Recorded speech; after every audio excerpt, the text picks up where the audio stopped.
Glória a Deus, 6 horas da manhã, vamos iniciar o nosso devocional do dia 14 de setembro de 2022.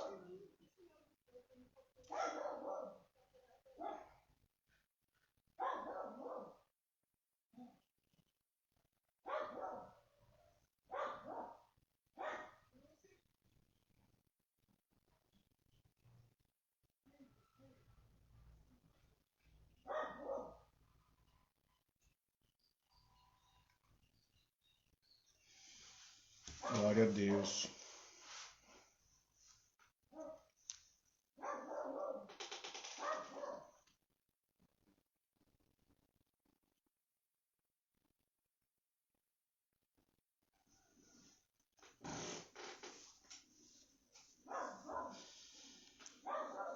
Nós vamos louvar o Senhor com o hino da nossa harpa cristã.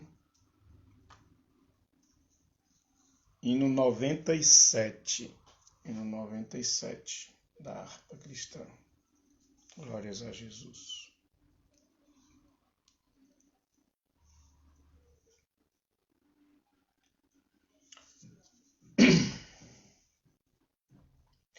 Há um caminho santo ao céu de plena luz, às vezes espinhoso, a glória nos conduz. E o caminho certo para todo pecador, Jesus é o Salvador, Jesus é o Salvador. A paz inabalável para quem está na luz, por preço incomparável, comprou-me a mim Jesus. O dom do Pai amado, minha alma satisfaz. Jesus é minha paz, Jesus é minha paz. Há um poder que sara o triste coração, que dá alívio à alma, paz e consolação, e guarda minha veste também em nívea luz. Poder de meu Jesus, poder de meu Jesus. Há um fim glorioso, além do escuro véu, no fim do espinhoso caminho está o céu. E quando for tirado o véu da escuridão, verei Jesus então, verei Jesus então. Glória a Deus. Este é um hino da nossa irmã Frida Vingre, né? Esposa do pastor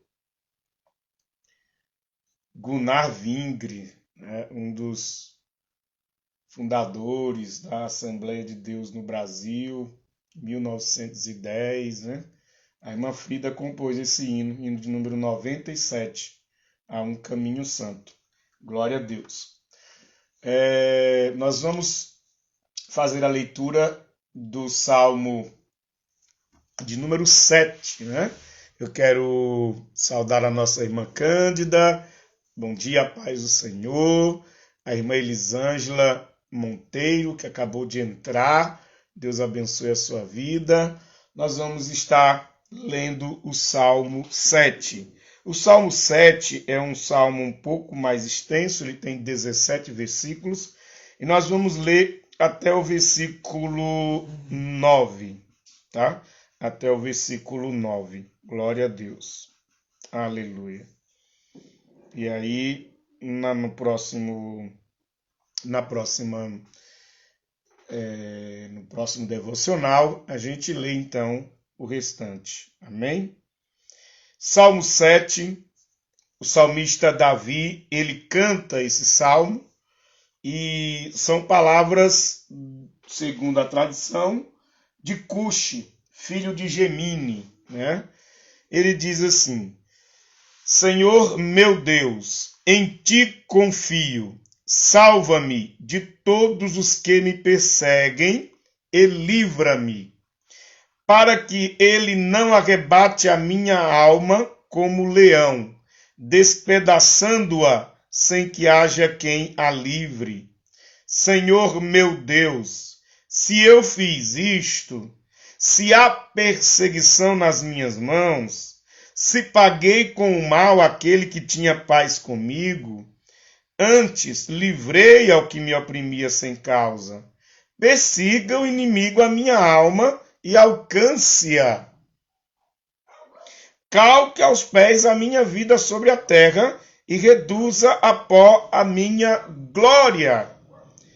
Levanta-te, Senhor, na tua ira, exalta-te por causa do furor dos meus opressores, e desperta por mim para o juízo que ordenaste. Assim te rodeará o ajuntamento de povos, por causa deles, pois volta-te para as alturas. O Senhor julgará os povos. Julga-me, Senhor, conforme a minha justiça e conforme a integridade que há em mim. Tenha já fim a malícia dos ímpios, mas estabeleça-se o justo, pois tu, ó justo Deus, provas os corações e os rins. Amém, meu querido, minha querida. Está aí até o versículo 9, nós temos lido a palavra do Senhor no Salmo 7. Aleluia. Bom dia, irmã Inácia. Bom dia, irmã Carol. Que prazer tê-la aqui no nosso devocional dessa manhã. Deus abençoe a vida de vocês. Também a irmã Cassi Leal, né? Tem entrado para estar conosco. Glória a Deus. Irmãs, prazer poder estar aqui, né? A Paola também está entrando. Deus abençoe a sua vida, Paola, minha sobrinha. Nós vamos estar meditando sobre esse texto. E o salmo começa com mais um clamor. A maioria dos salmos, né? Uma boa parte dos salmos é oração, é clamor, em forma de música, de melodia. E ele começa dizendo: Senhor meu Deus, em ti confio. Essa é uma declaração que todos nós precisamos ter, né? Estar sempre confiante no Senhor. Entender que é no Senhor que precisa estar a nossa confiança, e não no homem, e não nas coisas materiais. E aí ele roga: salva-me de todos os que me perseguem e livra-me. É uma característica do rei Davi falar sobre a perseguição que havia sobre ele, né? E isso, meus irmãos, é algo que vai ser recorrente na vida de reis, na vida de rainhas, na vida daqueles que o Senhor Jesus constituiu reinos, né? O Senhor te colocou em um lugar sublime e soberano e, portanto, haverá as perseguições. Paz do Senhor, irmã Toinha, por estar também conosco. Deus abençoe a sua vida, serva de Deus. E não adianta, nós não vamos fugir disso. O inimigo há de usar pessoas para perseguir, porque o intuito dele é fazer com que você seja destruído. Professor Xavier, meu colega de trabalho, meu irmão em Cristo, Deus abençoe sua vida, tá? Por estar conosco também neste devocional. O Salmo 7, se você quiser acompanhar aí, estamos iniciando o Salmo 7.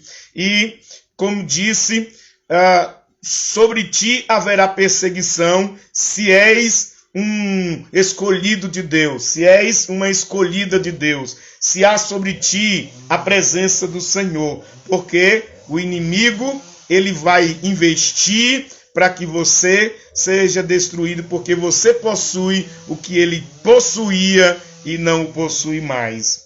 E aí ele diz por quê no versículo 2, né? Para que ele não arrebate a minha alma como leão, despedaçando-a sem que haja quem a livre. Olha, meu irmão e minha irmã, que revelação a palavra tem aqui no versículo 2. Perceba que no versículo 1 ele diz, salva-me de todos os que me perseguem, né? Só que no 2 ele diz assim, ó, para que ele não arrebate a minha alma. Aí perceba que no 1 está aí falando de vários perseguidores e no 2 está falando de um perseguidor. E isso revela que o inimigo, que aquele que persegue, ou aqueles que perseguem, há por trás um inimigo. E isso é uma verdade que eu sempre digo na igreja. Nós não temos inimigos, nós temos um inimigo que vai usar pessoas, que vai usar várias pessoas fracas, que deixam ser usadas pelo diabo, e eles vão estar a favor, à mercê e sob o poder e a ação do verdadeiro inimigo de nossas almas, que é Satanás. E o intuito dele não é outro, é arrebatar a nossa alma. Quantas e quantas pessoas já foram destruídas por Satanás? Olha, o fim de Satanás não é a destruição do teu casamento, não é o conflito no teu lar com teus filhos, não é uma desavença de relacionamentos, ou uma perca de emprego, ou uma situação deplorável de miséria, ou de crise financeira. Não, o fim que ele quer é destruir tua vida, através de um suicídio, através da tua morte. Esse é o fim que Satanás sempre vai desejar, é a tua alma. Ele quer destruir a tua alma. E aí o salmista faz a comparação como um leão, né, que a despedaça e não tem quem a livre. E esta é uma grande verdade. Não tem quem a livre. Só tem um, meu irmão e minha irmã, que pode te livrar. Está entrando aí Costa Brito, irmã Eliene, né? Deve ser irmã Eliene. Deus abençoe sua vida, minha irmã. Essa expressão do leão é para dizer assim, ó, quando um leão ataca alguém, não tem quem livre. E quando o inimigo ataca alguém, não tem quem livre. Aí você diz, e agora? Porque só há um que livra. O nome dele é Jesus. Ele é o que pode te livrar. O versículo 3 diz, Senhor meu Deus, se eu fiz isso, se há perversidade nas minhas mãos. Aí, meus amados, do versículo 3 em diante, o salmista ele vai fazer uma ponderação sobre sua vida. A paz do Senhor, nosso querido Madak, nosso filho mais velho, que honra poder tê-lo aqui no nosso devocional da manhã. Jesus te abençoe, meu filho. Está ali em Belém, no Pará. Deus abençoe sua vida. No versículo 3 em diante, o salmista vai fazer uma ponderação sobre o seu comportamento, né? Ele vai dizer assim, ó, se eu fiz a perversidade, se eu sou um homem perverso, versículo 4, se eu paguei o mal, né, para aquele que tinha paz comigo, né? Não, ele diz, como rei Davi, né, ele livrou o que oprimia sem causa, ele trouxe livramento. E aí, se ele é dessa condição, aí o versículo 5 diz assim, então persiga o inimigo a minha alma. Olha aí, meu irmão, minha irmã, corroborando o que nós estávamos falando, persiga o inimigo. O inimigo. Para Davi era um inimigo físico. Para nós, na dispensação da graça, um inimigo espiritual. O inimigo é Satanás. Mas a ponderação de Davi é como que ele buscasse uma justificativa para estar sendo perseguido, né? Davi perguntava, se eu estou sendo mal, se eu estou sendo perverso, e esse é o questionamento que muitas vezes nós fazemos. Senhor, o que foi que eu fiz, né? O que foi que eu fiz? Qual foi o meu erro, né? Para mim estar pagando por isso, né? E não é, irmão, não é a sua situação, né?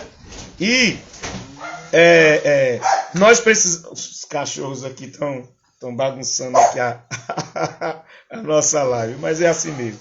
E existe um rapaz que está cortando uns paus aqui, mas eu acredito que vocês estejam me ouvindo, né? Então, às vezes a gente quer que acha uma justificativa. Eu estou sofrendo porque eu fiz alguma coisa de errado. E é preciso lhe dizer que a perseguição que vem sobre tua vida é porque Deus é na tua vida. É porque você é do Senhor Jesus. O versículo 5, ele então diz assim, então vai perseguir o inimigo minha alma, vai me alcançar, vai me calcar os pés, vai me reduzir a pó, né? Vai fazer o que ele tem que fazer. Aí o 6 ele diz, levanta-te, Senhor, na tua ira. Irmãos, eu vou só liberar aqui os cães, tá? Só os cachorrinhos aqui, só um instantinho.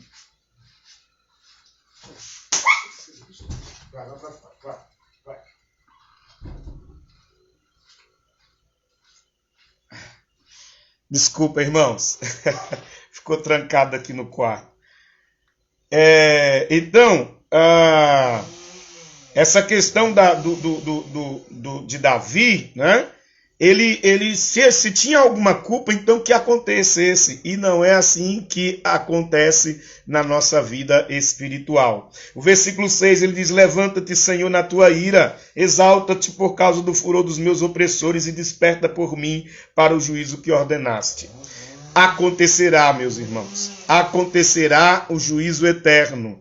A ira de Deus, é importante que a gente sempre entenda isso, e a gente vai falar muito, porque Davi sempre traz e remete a essa ira de Deus, ela está aguardada para o tempo final, por causa da graça que foi estabelecida por Jesus. Hoje, às vezes, as pessoas perguntam por que tanta gente ruim não morre, por que tanta gente ruim faz as coisas aí, e parece que Deus não está vendo. Deus está vendo, porém, estão sob a graça, estão sob a benesse da graça. O que é a benesse da graça? É a longanimidade do Senhor, é a espera do Senhor para que essas pessoas se arrependam, para que elas encontrem salvação, para que elas sejam transformadas, para que elas tomem atitude e decisão para que as suas vidas sejam diferentes. E o Senhor vai estendendo aí o prazo da sua ira, e essa extensão do prazo é a graça de Deus. Aí o versículo 7 diz, assim te rodeará o ajuntamento de povos por causa deles, pois volta-te para as alturas. O Senhor julgará os povos, isso é verdade, né? Haverá, sim,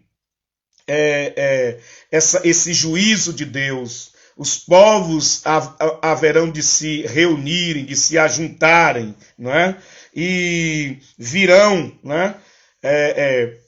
Para que o juízo de Deus aconteça. E isso vai acontecer. O juízo que ele ordenou, né? E Davi, na expressão dele, quando no versículo 7 diz assim, ó, volta-te para as alturas, né?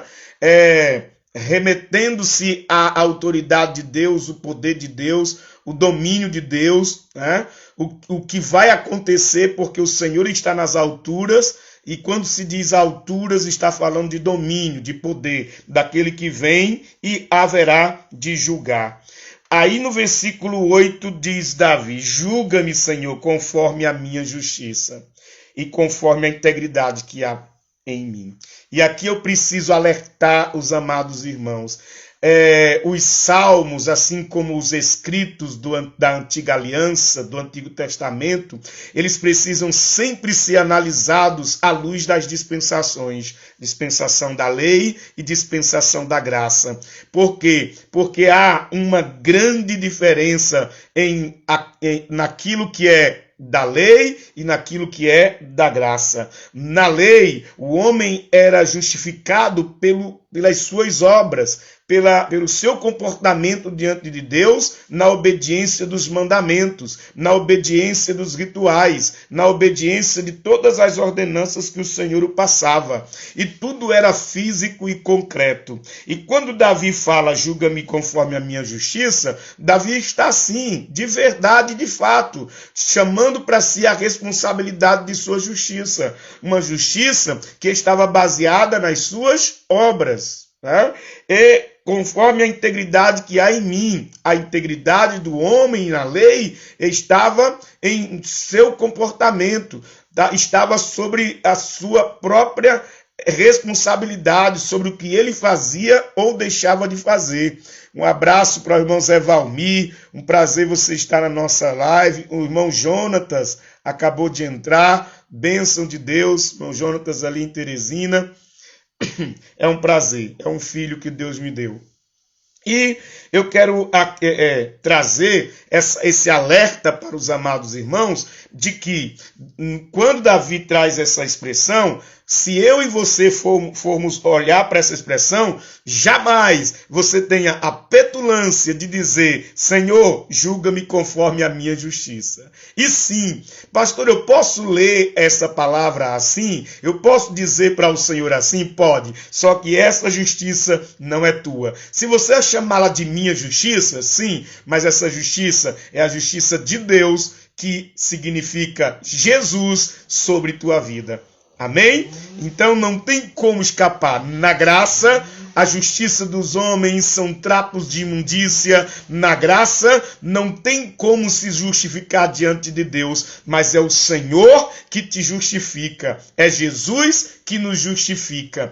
A nossa justiça é Cristo na cruz, tomando o nosso lugar. Conforme a integridade que há em mim. Qual o bem que há em você? Qual a integridade que há em você? E é aí onde os homens se confundem, e vão para os extremos. Ou o extremo de dizer, eu não mereço Deus. Muitos até dizem, quando pecam, dizem assim, eu pequei e não tenho mais perdão de Deus. Eles já se sentenciam logo. Eu não sou digno de Deus, eu não vou mais, eu não quero mais Deus. E a religião, ela ajuda nisso, sabe? Ajuda a pessoa a ser condenada. Olha que coisa, né? Olha que paradoxo. A religião, em vez de religar, em vez de ligar a Deus, faz o homem desligar de Deus, porque ela prega, porque ela é muito forte na questão do que o homem faz. Ela é muito forte na obra do homem, o que o homem faz. As pessoas sempre estão ligadas assim, eu vou fazer essas coisas boas para compensar as minhas coisas ruins. Isso é a justiça do homem. Eu vou dar esmola, eu vou fazer caridade, porque aí no céu vai ser pesado entre o que eu fiz de bom e o que eu fiz de ruim. Olha o pensamento da religião. Vê se não é assim que o religioso pensa. Ele diz, eu vou dar dízimo, eu vou dar contribuição, eu vou ajudar a igreja, eu vou ajudar os mais pobres, porque eu tenho pecado muito, que é para diminuir os meus pecados. Esta é a visão religiosa e as pessoas entram por esse caminho porque estão atreladas à dispensação da lei, estão atreladas a uma religião judaica, né, chamada de princípios judaicos cristãos. Muito cuidado na religião judaica cristã, porque você pode estar entrando nesse caminho de querer se justificar diante de Deus para a sua salvação através das suas obras. E o caminho não é este. Não há integridade em nós, não há justiça em nós.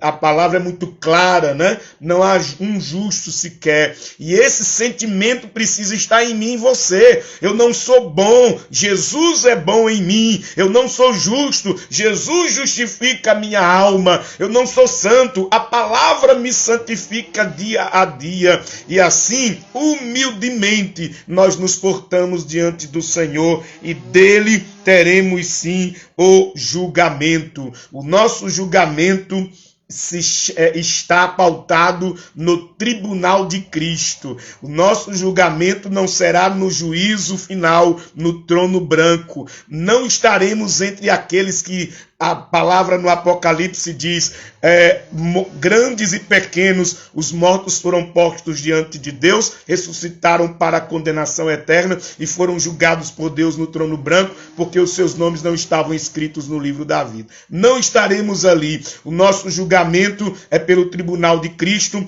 e esse julgamento, segundo a palavra, já começou. Nós já estamos sendo julgados, meus irmãos. Nós estamos sendo julgados. Sabe aquela obra de palha, de fogo, de ferro, de ouro, de barro, que Paulo fala ali, né? Escapar como que pelo fogo. Tudo aquilo ali são conotações de um juízo que acontece sobre a nossa vida.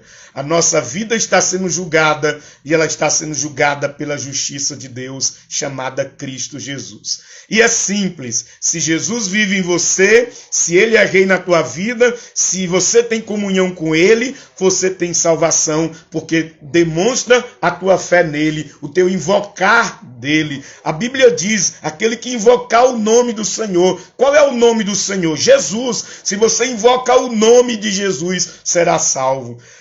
Invocar, estava pregando domingo na igreja, né? Invocar é você colocar a placa, é você dizer assim, ó, eu sou de Jesus. Invocar é você publicar a tua fé em Deus, a tua fé em Jesus. E aí sim nós teremos salvação, nós seremos julgados e nós teremos o livramento do Senhor. O último versículo é o versículo 9 desta manhã. Amanhã a gente, se Jesus permitir, a gente dá sequência do Salmo 7. Mas nós vamos concluir aqui no versículo 9. O versículo 9 diz, o salmista, tenha já fim a malícia dos ímpios, mas estabeleça-se o justo. Pois tu, ó justo Deus, provas os corações e os rins. Davi traz uma expressão de ultimato, né? Para que Deus dê um ultimato à maldade dos ímpios e estabeleça a sorte dos justos. Porém, esse fim da malícia dos ímpios e o estabelecimento dos justos tem um momento para acontecer, e esse momento é no momento final, é no juízo final, é nos acontecimentos que estão por vir quando findar a graça de Deus. Por enquanto, os homens continuam com as suas maldades, e a palavra até diz assim, quem é injusto, quem é sujo, suje-se mais, quem é santo, santifique-se mais. Essas expressões é para dizer, as pessoas vão continuar pelos dois caminhos, ou no caminho do pecado, ou no caminho da santidade, do perdão de Deus, até o fim da graça. E aí, Davi traz a questão da justiça de Deus, o justo Deus. E ele é justo, sim. O nosso Deus age com justiça. E se nós estamos vivendo um tempo da graça, em que a justiça que prevalece é o sacrifício de Jesus, então todos que tomam para si o sacrifício de Jesus e creem nele, serão salvos, serão perdoados. E aí, esse justo Deus, ele é justo, e o salmista diz muito bem, porque ele prova os corações e os rins. Sabe o que é isso, irmãos? Essa expressão é de uma conotação, né? Não é literal. O provar o coração e o rim é provar o íntimo, é provar o interior de cada um de nós. E dizer que Deus não julga pela aparência como o homem faz. Deus julga porque ele vê o que nós não vemos. Ele vê o coração, ou seja, ele vê as intenções, ele vê o pensamento, o sentimento, aquilo que está dentro, aquilo que não foi externalizado, mas o Senhor que ouve muito bem a voz dos corações, o que sonda rins. Sondar os rins é verificar se tem alguma coisa má, é verificar se tem alguma coisa ruim, que precisa ser purificada, que precisa ser limpa. É isso que rim faz. O rim, órgão humano, ele purifica o sangue, ele purifica, ele limpa o corpo. É assim que o Senhor faz quando sonda os rins. É olhar para nós e ver se temos algum caminho mau. Então, meus amados irmãos, que este salmo ele seja vivenciado na nossa vida como crendo num Deus que haverá um fim para o julgamento de todas as coisas, que nós somos perseguidos, não porque por causa de algum erro, por causa de perversidade sua, somos perseguidos porque temos Jesus na nossa vida, temos o Espírito Santo, e o teu inimigo é Satanás, e você precisa vigiar contra os seus dados e clamar mesmo para que o Senhor sempre o livre, porque do homem não haverá livramento. Amém? Chegamos às 6h30, orando por você. Pai, no nome de Jesus, eu quero Pai, abençoar a vida das minhas irmãs que entraram comigo aí no início, dos meus irmãos que entraram depois, minhas irmãs. Eu quero, Pai, abençoar o dia dos teus filhos. Repreende, Satanás, o inimigo, Senhor, que vem para destruir. Seja repreendido no nome de Jesus. Que haja, Senhor, a tua graça sobre a vida de cada um. Que todos estejam debaixo, Senhor Deus querido, da tua justiça, de Cristo Jesus, apegados ao teu sacrifício e vivendo uma vida, Senhor, que te louve, que te honre, que te agrade, que sejam, Senhor, gratos, que tenham uma vida, Senhor Deus querido, nunca estribada em sua justiça, naquilo que são, mas no Senhor. Assim, ó Deus, eu oro, repreendendo o mal deste dia e a bênção do Senhor sobre aqueles que creem em ti e te servem. Amém. Deus abençoe meus irmãos, Melisande, Mantoinha, a Ana Lu Fashion, né, que também entrou. Deus abençoe. O Jonatas, o Madak. Hoje presenças também especiais, né? Eliene, Costa Brito, a Mantoinha, o professor Xavier. Para mim foi um prazer muito grande, uma honra, professor. O senhor está conosco. Professor Xavier, professor de Direito da Faculdade Aissá. Deus abençoe sua vida. Minha sobrinha Paola, a irmã Inácia, minha aluna, a Carol, muita saudade, Carol. Deus abençoe sua vida. A irmã Cândida. Bom, vários irmãos, né, que estiveram conosco. Deus abençoe. Hoje nós já atingimos 10 irmãos conosco, né? Estamos no recorde aí, viu? De 10 amados irmãos. Que Deus abençoe a cada um de vocês. Fiquem todos com Deus. E até amanhã, se Jesus nos permitir. Amém.